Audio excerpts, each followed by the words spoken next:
What's up, y'all? Just making sure I get this in because on Friday, Nike did this kind of. Nike very rarely does any type of big report on a Friday. Typically, it's like a Monday or a Tuesday, but they released their fiscal results for the second quarter. Now, Nike's second quarter is not the same as everybody else's second quarter. When we think quarters, we think the first 3 months, second, third, fourth 3 months, right? So Nike is now about to enter into their third quarter. Now they are in their third quarter now, and they'll finish right around May. That'll be the end of the fourth quarter. Will be around May. So we're looking at June, July, August, September, October, November. September, October, November. Real quick, just in case you guys are wondering why I'm going to click to my website, I did a report called the Post Quarantine Resale Report, and it's available here on the site. So if you guys want to go to the site and get my report on the reopening right after the end of the quarantine, what you're going to see is a serious parallel to Nike. Why? Because resale mimics Nike. Period. I mean, and I could kind of explain that in greater detail, but you guys know what I'm saying. The report is only $5. Each report is about 20 pages long. And those of you who have always asked the question, what shoes are, how many shoes and what is Chris selling? There you go. I'm telling you here for 4 months. I'm going to give you 4 months of all of my sales, everything that I sold during that time. Back to Nike. Enough of me advertising my own product. Nike. A lot of the times when we get into these discussions about Nike, Nike did 11.2 billion. I'm going to highlight that right here so it'll be a little bit brighter. 9% up, 9% year over year. I don't know if you guys understand this, but we are in the middle of a pandemic. You really don't have a reason to buy sneakers, and Nike still increased their market, their revenue 9%. That one meme where it goes, Nike's an incredible machine, but Nike does not make the best products. They simply have the best machine. Nike, you have what's called quantifiable, right? Quantitative and quantifiable measuring tools. Marketing is not really, it's qualitative more than it is quantitative. If I do a commercial, I can see how many people watch the commercial. I don't know how many people were converted from that commercial. So spending money on marketing for a lot of business analysts doesn't make a lot of sense. However, when we look at Nike in comparison to the other brands, the footwear brands, what we begin to realize is that Nike, everybody knows Nike is a marketing company. But a lot of the times people don't know exactly what it is that they do to market to us. And one of the most important things, and I'm really doing this video because I wrote about another brand, and they wrote me and they were like, well, what about Nike? What do you think about Nike, and how could someone rival what Nike does? And I said, you can never rival what Nike does because you guys don't believe in writers. And the question came about, well, what about writers? And I said, writers are content creators. Everyone believes that writers are pretty much extinct, that people don't read, but that's not true. It's not true.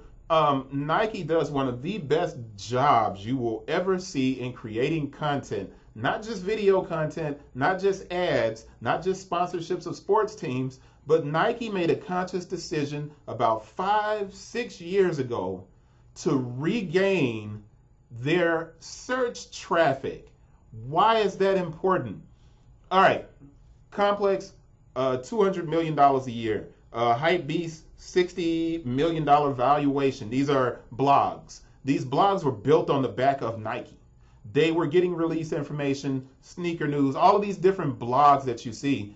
They pull search away from Nike. So when people type in a shoe, where most of the search online happens is inside of Google, and people are searching for different stuff, right? And I've been stuck on this page, and I know y'all guys are like, get to some good stuff, Chris. Click over and show us what you're talking about.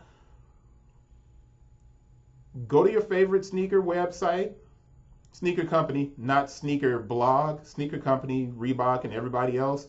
And look at the type of content that they're creating on their own writing websites. In other words, their news websites. Nike has sneakers. You can come to sneakers and it'll show you if something is sold out, but then they give you stories also, and then it forces you to open up the app to look at everything that's going on with Nike sneaker releases. That's a content management system. That is content, that is marketing.